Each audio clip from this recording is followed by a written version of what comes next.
मोहतरम हज़रात, अस्सलामु अलैकुम वरहमतुल्लाहि ताला वबरकातुहू। नहमदुहु व नसल्ली व नसल्लिमु अला रसूलिहिल करीम। साइल ने सवाल किया कि हज़रत, अगर कोई इंसान रो रहा था और आंसू उसके मुंह में चला गया तो क्या उसका रोज़ा टूट जाएगा? देखिए हज़रात, अल्लाह ताला किसी को ना रुलाए।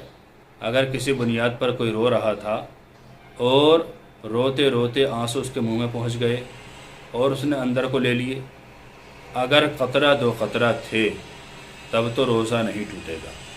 अगर क़तरा दो क़तरा से ज़्यादा हो गए, 3-4 बूंदें 5-6 बूंदें हो गई और उसने अंदर को ले लिया, उसका जायका पूरे मुंह में फैल गया तो उससे रोज़ा टूट जाएगा।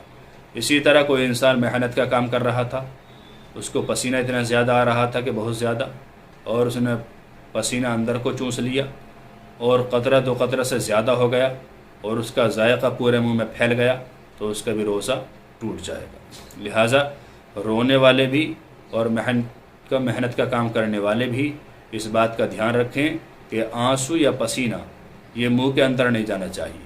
अगर ये मुंह के अंदर जाएगा तो आपके रोज़े में खलल वाक़ हो जाएगा और टूट भी जाएगा रोज़ा, अगर ज़्यादा चला गया तो।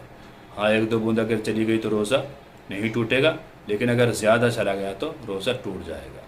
तो रोज़े की हालत में ऐसे काम ना करें जिनसे रोज़ा मकरूह हो या रोज़ा टूट जाए, इसलिए कि ये बड़ी परेशानी का सामना है, बड़े अफसोस का मकाम होगा कि हमने अल्लाह ताला के रज़ा के लिए पूरा दिन भूखे प्यासे जिमा से रुकने की नीयत की और एक ऐसी हरकत हमसे हो गई कि रोज़ा टूट गया और हमें पता भी नहीं चला। लिहाजा ऐसी बातों से बचते रहें, रोज़े की हालत में ये काम ना करें।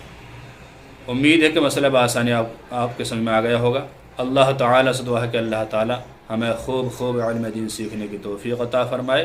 अस्सलामु अलैकुम व रहमतुल्लाह वल्लाहु ताला आलम।